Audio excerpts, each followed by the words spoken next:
Hey YouTube, this is Trinity Wolfraven coming to you guys with a deck profile. But first, I am just going to tell you a little bit about what this channel will be doing, as this is my first video. Most likely I'll just be doing Yu-Gi-Oh videos, just mainly deck profiles and duels. So yeah, that's basically what's going to mainly be. I might do some really big sports fan, I might be doing a little bit like some sports commentary right now because of the election. I might be doing little stuff, but most likely I won't, though. It's mainly going to be Yu-Gi-Oh sports. It's going to be like the top two things I'll be talking about, with little sprinklings of other videos in here. So yeah, the deck profile I'm bringing to you guys today is a Obelisk, the Tormentor deck that I built. Obviously it has Obelisk in it. It's got some other monsters that can help you win the duel.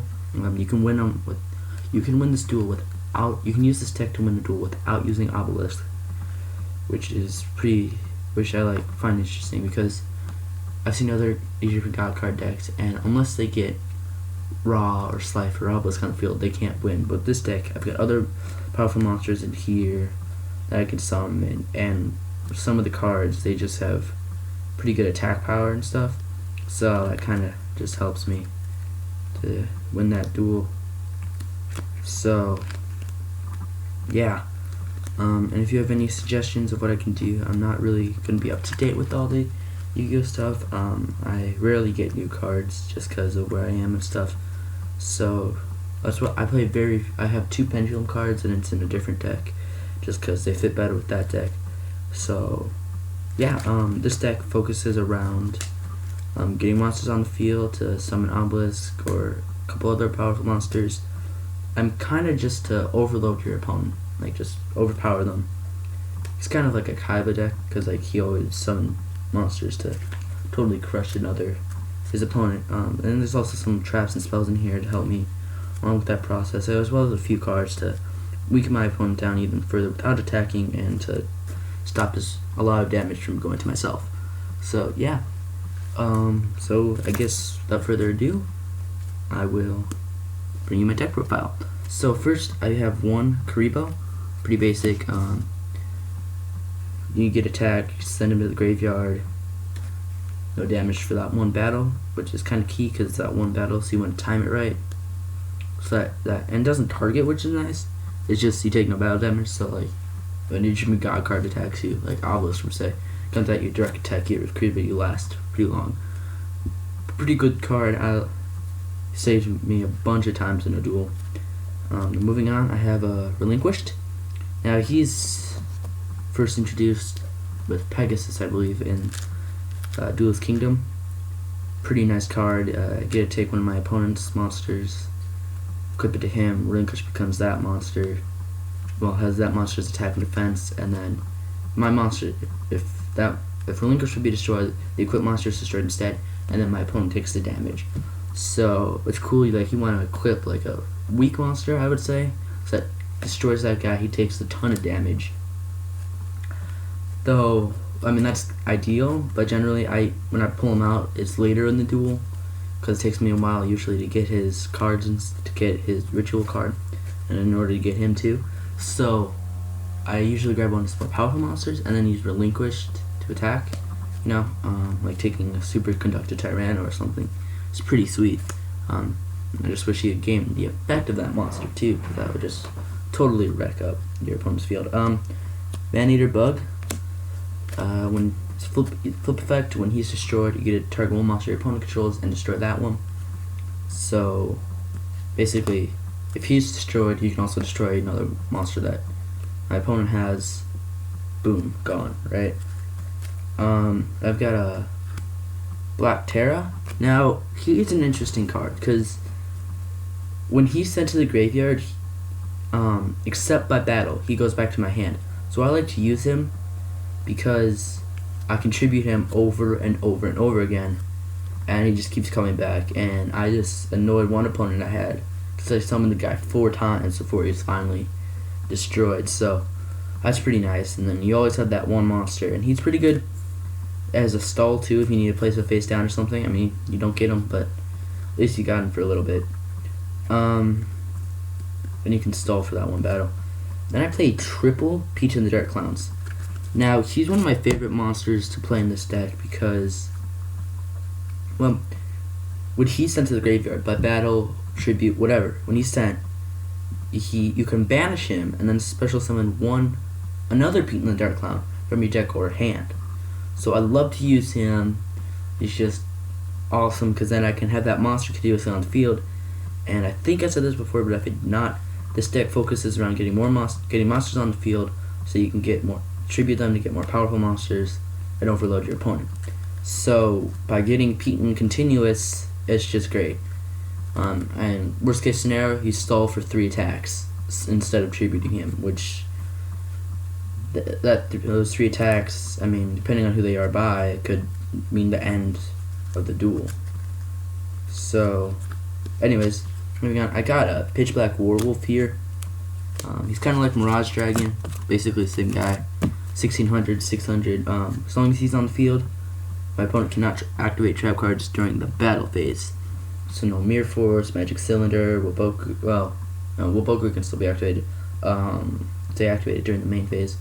Then no Mirror Force, no Magic Cylinder, no Sacred Rescue Armor, anything like that. That's all can't be activated. So that's pretty nice. And not bad attack either with 1600. So it works. Look at this Big Shield Gardener. Now everyone knows what he does. 2600 defense is wicked awesome for a level 4. One downside is that if he's attacked and survives the battle, goes to attack mode, and then your opponent can just totally wreck you up.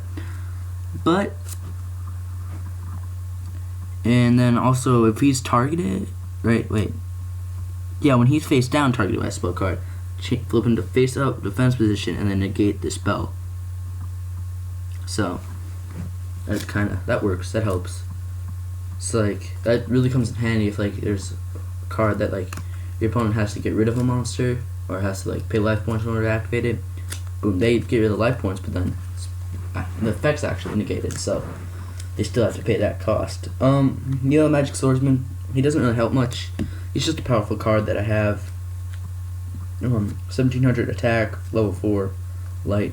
I just kind of like to use him for, I don't know why, but he's just powerful. He's in there, mainly because he's powerful. And so I can use him, at least early in the duel he's really nice, because then there's not a lot of super powerful monsters out. And so then he can at least deliver a little bit of damage to my opponent, give me that slight advantage that I might need. And also it's kind of hard to get over within the first 3 turns, because you can't, unless you have a nice deck that can get a Quasar or Rainbow Dragon right out off the bat immediately. He's impossible. It's not impossible. Obviously there are some cards, but he's a good stall. He's a good first move play. And then I play the 3 gadgets because normal summon or special summon one of them, another one comes to your hand, so forth, etc., etc. Pretty nice, because then I can just keep getting that monster. Continuously getting, green adds red, red adds yellow, and yellow adds green, so no matter who I summon, I always get another gadget. Which is nice. I play 3 Mecha Phantom Beast Coltwing. I'd probably have more because of their token ability, but I only own 3 at the moment. So I'll just start. So Black Falcon is 1200 to 1700, and then when he's special summoned, when he declares an attack, you can special summon 1 Mecha Phantom Beast token. I like to have those tokens because then I contribute them. And so yeah. But the cool thing is that these guys can't be I think all of them can't be destroyed by battle or card effects while there's a token on the field. So it's pretty nice. And there's some other wicked stuff you can do with them. So Black Falcon and Colt Wings, special summon 1 when the guy is when he's special summoned. So I like to get him to the graveyard, activate call, bring him out, get that token, Then Mega Raptor. When a token is special summoned, then I can special summon another one. So if I activate Black Falcon while Mega Raptor's on, I can get 2 tokens then. Or if I special summon Colt Wing, then I get another token from Mega Raptor. So that's pretty nice. So those are my 3 Mecha Phantom Beasts. And I've got Alpha, Beta, and Gamma. They're just pretty powerful level 4s, and they come in a set. I kind of like to do the sets in this thing just because it's kind of fun. And then I have a skilled White Magician. I ran out of skilled Dark Magician because I love to use them, but this one's for my Buster Blader. One of the trump cards I can win the duel with without using Obelisk. Double costing. 2 tributes for a Dark Monster. I've got Dark Magician in my deck, and I use double costing to get him out, which is nice. Also, double costing's pretty awesome with 1700 attack, 1650 defense. So he's a pretty powerful monster too, even if I can't tribute him. I've got Patrician of Darkness, so I love using him, especially if I got like a more powerful monster on the field, because he can decide. Because as long as he's on the field, I get to choose who my opponent attacks. So like, if I've got him and Obelisk on the field, he sends Superconductor at. My opponent sends Superconductor at Patrician. I say nope, effect, boom, goes to Obelisk, attacks Obelisk. Superconductor's destroyed plus 700 damage, so that's nice. Amphibian Beast, another vanilla monster. I've got a ton of I got quite a few vanilla monsters in here, but 2400 attack, 2000 defense, pretty cool. I like his card too, like the art. Level 6, 1 tribute. There's not a lot much to be said about him. Just a pretty powerful card. The aforementioned Buster Blader, I think you all know what he does. 2600 attack, 2300 defense, gains 500 attack for each dragon type monster your opponent controls or is in the graveyard. So, I don't know when you would use when that's activated a lot, but I mean, I don't mind using him. It's pretty fun. Especially if I'm facing a dragon user, because then he can just totally wreck their field. Okay, Dark Magician, y'all know, I mean, if you guys don't know what he does, watch the anime, you'll know. Yugi's trump card. And then I've got Sword Hunter. 2450 attack, 1700 defense, and then when he destroys another monster, I equip it to him, and he gains 200 attack for each one. And also, they remain on the field as long as he's on the field. I don't know for sure, but I think that means, don't quote me on this, but I think that means that if they try to MST or Twin Twister your one or two of the equip spells, they actually don't work, because they stay on the field as long as he is. And then one of the huge trump cards, Andros Sphinx. I don't have Sphinx Talea or Sphinx Dynamic Great Sphinx in this one, but Dynamic Special Summon in the graveyard. I don't have Pyramid of Light in this deck, but yeah. This card can now attack the turn that it's normal summoned or special summoned. If it destroys defense position monster as a result of battle, inflict damage to your opponent's life points equal to half of the attack of the destroyed monster. Now, this is kind of cool. I mean, it's not exactly piercing. I kind of like to think of it as like pseudo piercing or fake piercing or something like that. You know, like I kind of want piercing, but I don't really want it, so I'm going to take half and half. But that type of thing. And then obviously the main card of the deck, Obelisk the Tormentor. I don't have any of the other god cards. I would probably put these guys in here, those guys in there, replace Andros Sphinx and another guy. But yeah, Obelisk is pretty nice. 4000, cannot be targeted, normal summon cannot be negated, destroys after special summon. And then if I contribute 2 monsters and then destroy those monsters, destroy all monsters my opponent controls. Sadly, he cannot declare an attack. I guess it's kind of like Konami's way of making the infinity attack points that Obelisk has in the anime when you tribute 2 monsters. I don't know. Most likely it is. And I've got one Call of the Haunted for my traps. Oh yeah, obviously, moving on to the traps. One Call of the Haunted, then I got one Dust Tornado, destroys 1 set, trap, or spell that your opponent controls, and then you get to set 1 more. So you activate on their turn, then you can set another card. It's pretty sweet. Mirror Force. Or no, not Mirror Force. Magic Cylinder, sorry. I can't read. One monster attacks, target that monster, negate the attack, and deliver damage to your opponent equal to the attack, to the monster's attack. I think Yugi used this a lot with Dark Magician Girl, because like, I mean, at least originally it was kind of like, this is her special card, I don't know. But he used that a lot when Dark Magician Girl was on the field. This is triple Mirror Force. I don't have like Storming or Quaking or anything. If I did, I would probably replace at least one of these. For now, triple Mirror Force. And then 2 Pyro Clock of Destinies. They come in handy, skip a couple turns, you know. Nothing much. Just kind of like to use them. Well, especially for for Redemption Dimension Capsule, which is in my spells, one of my spells. So, because then it skips a turn at least, so I don't have to wait as long. And then Trap Hole. I don't have bottomless. If I had a bottomless, I'd use it. And then Waboku. No damage, and all monsters stay on the field. Then I have, for my spells, because I tribute a lot, I use Precious Cards from Beyond.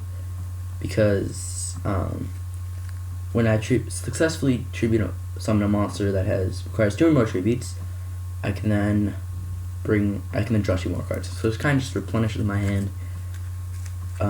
Pretty nice. Then I have 1 equipped spell card, Wicked Breaking Flamebird's Bio.